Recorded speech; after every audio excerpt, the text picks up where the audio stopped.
Welcome to the How to Be Awesome at Your Job podcast, the show where brilliant professionals share how to sharpen the universal skills required to flourish at work. Enjoy more career fun, wins, meaning, and money with your host, Pete Makaitis. Hello, and thanks for joining us here for episode 741 with Nataly Kogan. If you feel like there's been a lot of struggle in your world, well, Nataly's got some excellent perspective on how to become the boss of your brain and beat the negativity bias. You'll learn 1, why struggle is optional, 2, the 2 questions to boost your emotional fitness, and 3, how to turn around your brain's negativity bias. So if you want to check out the show notes or the transcript or the links to items we referenced, please pay us a visit at awesomeatyourjob.com/EP741 and check out some of the goodies we've got for you over at awesomeatyourjob.com. Now, here's Nataly's story. Nataly Kogan is a former venture capitalist and founder of Happier, a global technology and learning platform helping individuals and organizations to realize full potential by adopting scientifically proven practices that improve their well-being. Since launching Happier, Nataly has been featured in the New York Times, the Wall Street Journal, Fortune, New York Magazine, and Time Magazine, and has appeared as an expert on Dr. Oz, Bloomberg TV, and One World with Deepak Chopra. She's a sought-out keynote speaker, having appeared at events that include the Million Dollar Roundtable, Fortune's Tech Brainstorm, South by Southwest, and many others. Big thanks to Nataly for sharing her wisdom with us, and big thanks to our sponsors. Check them out. One sponsor to check out is Storyworth. Whenever I'm thinking about meaningful Father's Day gifts, Storyworth leaps to mind. Storyworth helps you preserve precious memories and stories from your father for years to come. Each week, Storyworth emails your loved ones a thought-provoking question that you get to help pick, such as, what's the bravest thing you've ever done? I personally love the prompt so much that I have refreshed Storyworth's questions page many times looking for more. Storyworth makes the writing process super quick and easy. All your loved one needs to do is respond to that email with a story, and then you get a quick copy of that. And after a year of this fun, Storyworth compiles your loved one's stories and photos into a beautiful keepsake hardcover book that you'll be able to share and revisit for generations to come. Families love Storyworth so much, they've got 25,000 5-star reviews on Trustpilot and have millions of stories preserved. So give all the fathers in your life a unique, heartfelt gift they'll all cherish for years. Storyworth. Right now, you can save $10 on your first purchase when you go to storyworth.com/awesome. That's storyworth.com/awesome to save $10 on your first purchase. One sponsor to check out is Harvard Business Review. This brilliant magazine, published at hbr.org, is the leading destination for smart management thinking. Fun fact, HBR has been mentioned in 108 episodes of the show. That's because HBR has great stuff that comes up often. They've got explainer videos, podcasts, real-world case studies, and much more. I think of HBR each night that I put on my special orange glasses. Their article, Will Blue Light Glasses Improve Your Sleep?, revealed that those who wore them reported better sleep and a 7% improvement in work performance as compared to those who wore the sham glasses. So I cite HBR anytime anyone tells me that I look silly wearing them. Now, much of HBR's content is available for free when you sign up at their site. Subscriptions that get you unlimited content cost $10 a month. If you visit hbr.org/subscriptions and enter the promo code AWESOME, you can save 10% off of that subscription. Again, to save 10% off of your HBR subscription, go to www.hbr.org/subscriptions and enter the promo code AWESOME. And big thanks to our sponsor, Acorns. Acorns makes it easy to start automatically saving and investing for your future. You don't need a lot of money or expertise to invest with Acorns. In fact, you can get started with just your spare change. Acorns recommends an expert-built portfolio that fits you and your money goals, then automatically invests your money for you. NerdWallet.com, whom I love on these sorts of matters, gives Acorns a whopping 4.7 stars and says, quote, if you want to make the most of your spare change, there's no better place to do that than Acorns. Head to acorns.com/awesome or download the Acorns app to start saving and investing for your future today. And we got a legal disclaimer here. It may not be representative of all clients. Tier 1 compensation provided. Compensation provides an incentive to positively promote Acorns. View important disclosures at acorns.com/awesome. Investing involves risk, including the loss of principal. Please consider your objectives, risk tolerance, and Acorns' fees before investing. Acorns Advisors LLC, Acorns, is an SEC-registered investment advisor. Brokerage services are provided to clients of Acorns by Acorns Securities LLC, member FINRA/SIPC. For more information, visit acorns.com. Now, here's Nataly. Nataly, welcome to How to Be Awesome at Your Job. Thank you. I love the title of the podcast. I'm excited. I overuse the word awesome more than any other word, so we're in good company. Oh, well, it's meant to be. In fact, your latest book is called The Awesome Human Project. You've got a lot of awesome human listeners. Can you tell us what's the big idea here? The big idea is that challenge in life is constant, but struggle is optional. So I'm calling official BS on the meme of the struggle is real, because struggle is something we can reduce by improving our emotional fitness. And what's real in life is challenge. Okay, so there's a distinction right there. Challenge versus struggle. Can you expand on that? Yeah, I think it's one of the most important insights that I've gained on my journey. I spent most of my life struggling. I thought that's the way it's supposed to be. I came to the US as a refugee. That was a lot of struggle. And I thought to do anything meaningful in life, you got to struggle. It's got to be hard. And that's what I did until I completely burnt out and almost lost everything that was meaningful to me, including this company, Happier, that I was building to help people and companies and teams create a culture of gratitude and joy. So that taught me a really powerful lesson that challenge is something we cannot control in life. And as we all know, the times we're living in right now, there's a lot of challenge. Challenge is always there, but we can reduce our experience of struggle by creating a more supportive relationship with ourselves, by strengthening our emotional fitness, by training our brain, just like we train our body to be more physically fit, by training our brain to help us get through challenges with less overwhelm, anxiety, and stress. And not only does that feel better, which I think is a wonderful goal, but that actually gives us more energy, more of our capacity to solve problems, make decisions. And so everything I share in my new book and everything I teach to teams and companies has come from my own experience, but it's also backed by mountains of research that show that when you cultivate your well-being, when you actually reduce your struggle, when you fuel your energy, you're more productive, you're more creative, you're better at helping people, you're more awesome at your job. Lovely. Well, so then if struggle is optional, I guess I'm curious, if you were to sort of go back in time with your refugee journey, you said there was some struggle there. So that struggle was optional. How would you think about it differently in hindsight? Yeah. So challenge wasn't optional. I mean, to leave, I grew up in the former Soviet Union, and we left with my parents when I was a teenager with 6 suitcases and a couple $100. And we spent months in refugee settlements in Europe applying for permission to come to the US. That's really hard, right? That's a lot of challenge. But a lot of the struggle that I experienced came from my inability to handle my difficult emotions. I had no skills around that. Of course, I felt anxious and I had tremendous loss of identity and self-doubt. And that went on for decades. On the outside, I became a very successful leader, entrepreneur, venture capitalist, you name it. But on the inside, I struggled because I never developed emotional awareness. I didn't know how to handle difficult emotions, so I just pretended I didn't feel them. I engaged in tremendous amount of harsh self-talk and treated myself, to be honest, like a military sergeant who's not very nice. And those are all things that, in retrospect, I could have improved, which the challenges would have still been there, but I would have struggled less through them. All right. Well, so then I'm curious, can you lay it on us? What are some of the training approaches? If we want to have less overwhelm, anxiety, and stress, what are some of the most effective things we can do to feel better on those domains? Yeah, this is what my book is about. So at its core, the way that I think about emotional fitness, it's the skill of creating a relationship with your thoughts and your emotions that actually helps support you. And the thing we need to understand before I give you some tips is our brain is not here to make us happy or to make us awesome or to help us thrive. The only thing the human brain cares about is to keep us safe from danger. Our brain is here to help us survive.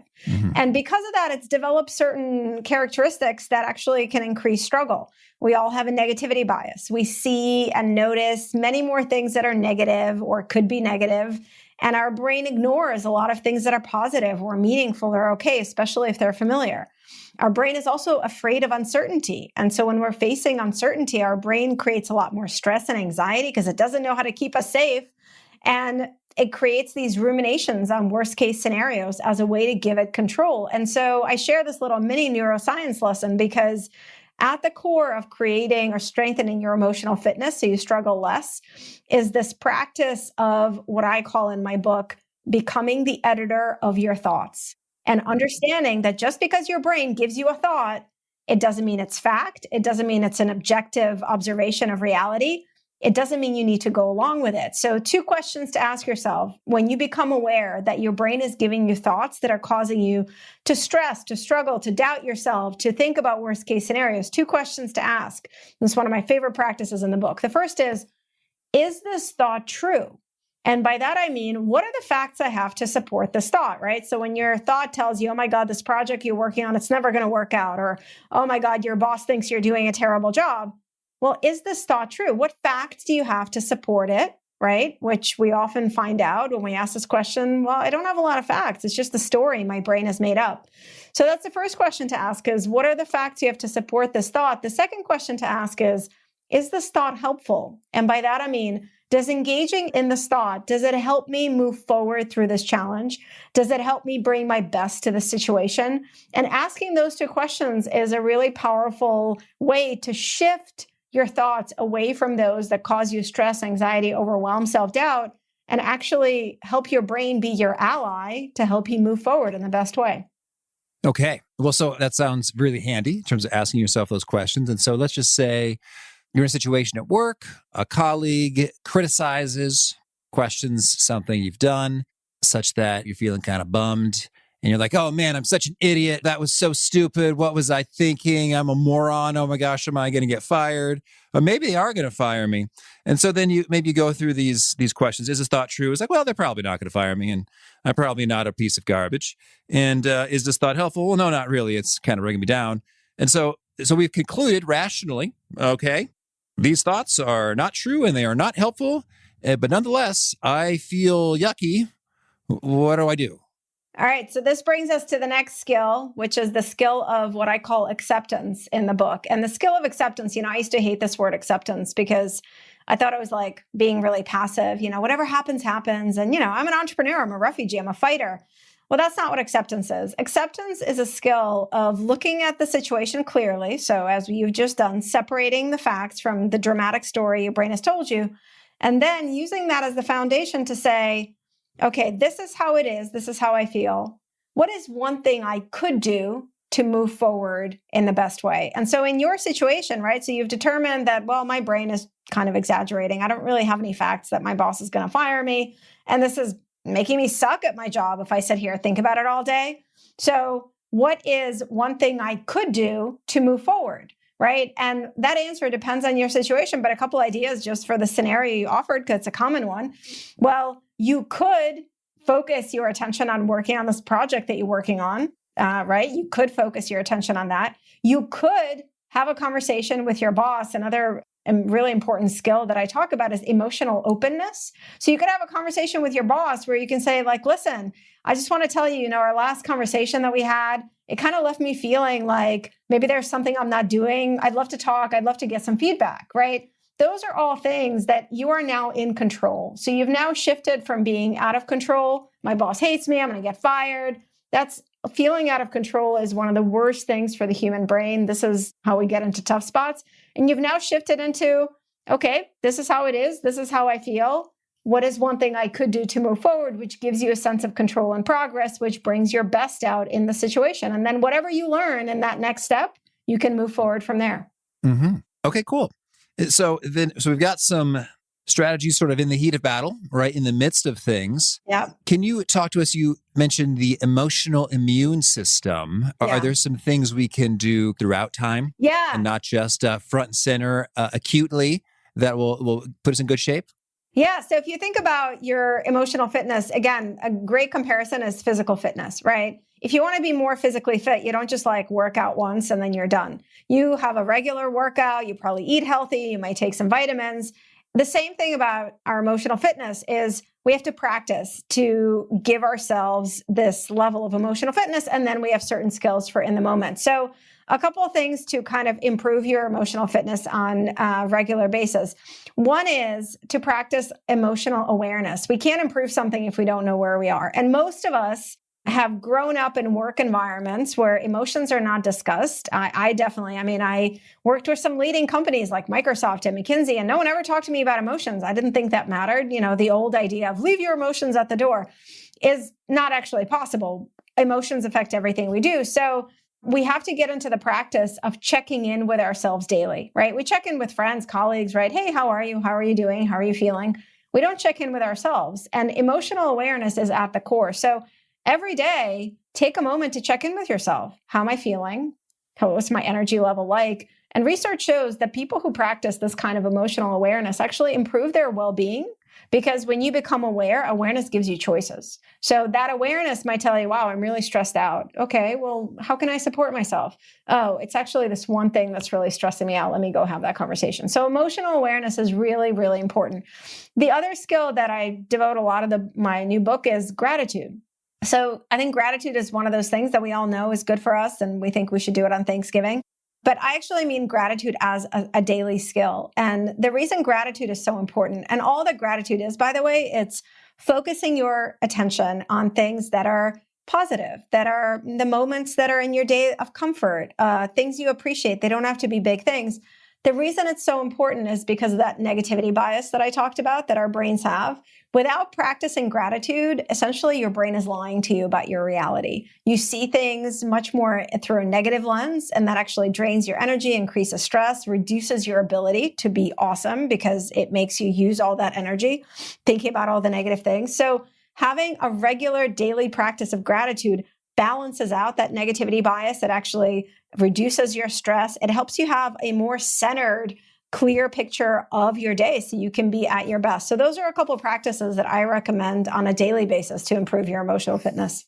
Mm-hmm. And so when we talk about gratitude, I've heard a number of flavors associated with gratitude practices. What are some of your favorites and the research associated with them? Yeah. So I think there are two parts of gratitude that I want to mention. There's a gratitude practice for yourself. So my favorite practice, which is also in the book, is what I call the morning gratitude lens. Very simple. In the morning, hopefully before social media has taken away your attention or you're reading your 17th news article of the day, which we know we all do, take a moment. Think of 3 specific things you are grateful for and jot them down in some way. And this is a practice that counters that negativity bias I just talked about. Really, really important to be specific. So I work with a lot of leaders and teams, and I ask them, tell me something you're grateful for. And they say, I'm grateful for my family. I'm grateful for my health. That's very general. Your brain doesn't really care about general things like that. So be specific. Ask yourself why. Why am I grateful for my family? Why am I grateful for my health? Be really specific. So that's a way to practice gratitude for yourself. And then a really, really important part of gratitude is to express your gratitude to others, to look at other people, your family, your friends, your colleagues, your boss, your customers through what I call the lens of gratitude, and to actually share your gratitude with them by, again, being specific, by saying, hey, Pete, I just want you to know I really appreciate your thoughtful questions in this interview, right? Again, when we are specific with our gratitude, it has this really powerful impact. And it's a gift that gives to both people. So when I share my gratitude with you, I remind myself, wow, there's this person in my life who supports me, who's meaningful, that helps me. And there's so much benefit on the receiving end of gratitude. I think we all know it feels really good. But in the work context, being on the receiving side of gratitude improves motivation, improves resilience. It actually helps you get through more challenges, because at our core as human beings, we need to know that what we do matters. And when someone expresses gratitude to us, that's what it reminds us of. So those to me are the 2 sides of gratitude that I encourage you to practice for yourself, and then expressing authentic, specific gratitude to others. Mm-hmm. I'm also curious. I was listening to a podcast from the Huberman Lab, Andrew Huberman. I love his stuff. And he was talking about gratitude practices with regard to some interesting research associated with hearing other people's stories in which they were helped and they expressed their gratitude, and or reflecting upon the times that you received gratitude when someone was like, oh, Nataly, thank you so much. That was awesome. You changed everything for me. And I thought that was kind of a different take and a different kind of vibe and flavor of gratitude. What do you think about those? Yeah, there's actually, I love that you brought that up. There is so much research that shows that just witnessing someone sharing gratitude with another person, so it's not at you, it's about someone else, improves our well-being, boosts our mood. And that is because at our core, as human beings, we are all connected, right? And our emotions are connected, our emotions are contagious. And so there's a lot of research shows that witnessing or hearing someone talk about expressing gratitude actually both boosts your own well-being and it's contagious. It encourages you to share that gratitude with others. And actually something I want to mention on that, because a lot of times, I work with a lot of teams and companies, and I tell them about this practice that I want them to do this in meetings, right? So in a meeting, express your gratitude to someone in the meeting and tell them why you're grateful for them. And often I'll get a question of like, well, isn't that like, won't the other people feel weird that I'm not like expressing gratitude to them? Won't they feel bad? The opposite is true. It actually makes everyone feel good because what you're communicating to them is I am a kind of person who practices gratitude and I appreciate other people around me. So it doesn't make people jealous or envious or annoyed. It actually helps for them to express their gratitude to others. So sharing your gratitude publicly is always a good thing. Very cool. Very cool. And you mentioned, and we may have already covered some, you've got 3 mindset shifts that help make happiness and emotional health a reality for folks. What are those 3 shifts? So these are my principles, right? The core principles. And we've actually covered a bunch of them. So the first is to recognize that your happiness and your emotional fitness is a skill. It's not a prize you get at the end. So many of us, and I definitely did this in my life, so many of us live with this idea of I'll be happy when, right? So for everyone listening, I'm sure you can relate, I'll be happy when I get this promotion or finish this project or launch this thing or lose weight or gain weight or move. And we think that something on the outside can actually give us that lasting happiness, and that can never happen. And there's a biological reason for that. There's nothing wrong with you. The other thing to know about our brain is it's very adaptable. We get used to things. And so while you're working towards that big promotion, your brain is releasing a lot of dopamine. It makes you feel good. When you get it, your brain's like, yes, awesome, got it. What's next? And so I'll be happy when doesn't work. Happiness is not a reward. When you think of it as a skill, when you think of happiness and emotional fitness as a skill, something that you practice, we just talked about a bunch of different ways to practice, that actually is what builds that. So that's a really important mindset shift. We talked about another one, which is life is full of challenges and challenges will never go away. Challenge, change, uncertainty is always there, but struggle and your emotional experience of those is something you can improve. You can reduce struggle. So that's another core mindset shift, which we've covered. And one more, which is so essential, and that is that you don't need to make any dramatic life changes to feel better, to improve your well-being. Small shifts in how you treat yourself, in your relationship with your thoughts, in your relationship with other people, small shifts have huge impact when you practice them consistently. Mm-hmm. All right. Thank you. Well, I'd love to hear then, we got a number of principles and tips and tactics. Can you bring it together in terms of a story of someone who had a pretty cool transformation of doing some of these things and turn things around to become all the more awesome at their jobs? Yeah, well, so many examples come to mind, but I'll use one example of a leader. I do a Elevating Women Leaders leadership program for women every year. It's always virtual. It's a year-long program. And when this woman leader came into the program, she was very accomplished. She was running a huge brand, but she was really exhausted. She was on the edge of burnout. And she admitted that she was not bringing her best or anywhere near her best to her work. And she didn't really quite know what to do. She's done kind of all the things that she could think of. And by practicing, first and foremost, just becoming aware of her emotions and developing a relationship with herself that was supportive. So when she felt a difficult emotion, instead of stuffing it down, she actually acknowledged it and found ways to support herself. By practicing gratitude, she began a daily gratitude practice on her own, and she began a weekly practice of gratitude with her team, where everyone on the team would share gratitude with other people. It was an amazing transformation. I mean, she talked about how not only did she become as a leader better and started to thrive, but she said the entire culture of her team changed. They all began to work much more cohesively together. They were better, more effective. And it was a pretty incredible transformation. When you think about these practices, they're not complicated, but here's someone who went from being on the edge of burnout, not bringing her best, to changing herself in such a way that she encouraged her entire team to elevate their performance. All righty. Well, Nataly, tell me anything else you want to make sure to mention before we shift gears and hear about some of your favorite things. I think the only other thing I want to mention is everything I teach and everything that's in my book, it comes from my personal lens. I teach things I've learned, and obviously I'm a total research geek. And what I just want to leave listeners with kind of this reminder that really helped me after I was recovering from burnout. And it's something I share with teams and leaders and people. And it's that you can't give what you don't have. We have an epidemic of burnout now going on, and there's a lot of articles about how things are bad and we're burning out, but you always have a choice. You always have a choice. There are always things within your control that you can change. And as we've talked about, they don't require any kind of Herculean life changes, but you can always find ways and practice skills to support yourself, to support your emotional fitness and well-being. And there's so many people who consider that like selfish, or they feel guilty taking care of their happiness or emotional fitness. And so I want to break through all that and again, tell you that you can't give what you don't have. If you are empty, if you have no energy, if you're exhausted, if you're constantly beating yourself up, you cannot be awesome at your job. You cannot show up as a patient, thoughtful, clear leader. You cannot show up in the way that I know you want to people you care about. So it's probably something I say most often throughout the day, both through other people and to myself. All right. Well, now can you share with us a favorite quote, something you find inspiring?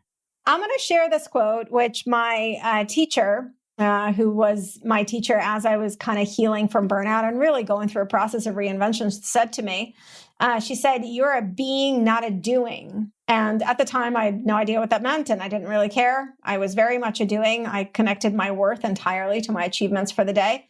But I find it one of the most inspiring things, and I do want listeners to hear that. I think there's so much more that we can all contribute to the world and to our jobs if we value our being, our essence, our energy, ourselves, and not just connect that to our achievements. All right. And could you share a favorite study or experiment or bit of research? Oof, let's see. Well, one of my favorite bits of research is you've gone into my favorite area. I'm such a research geek. Okay, let me share one around the negativity bias, gratitude being important, because I think it really lands it. So they've done experiments where they have people wear headphones, and in one ear, they have negative words coming in, and in the other ear, they have positive words coming in. And even if the positive words are louder and clearer, when they ask people what they recall the negative words. Our brain is constantly on alert for anything negative. And I just love that study because it's so literal that it brings at home this reality that our brain is looking at everything through this negativity lens and we have to correct it. Well, I'm a research geek as well. That's so intriguing. And I'm wondering, hopefully they rotated the headphones, the left and the right. They have done, and you can look into it. They did all kinds of things. All righty. And a favorite book?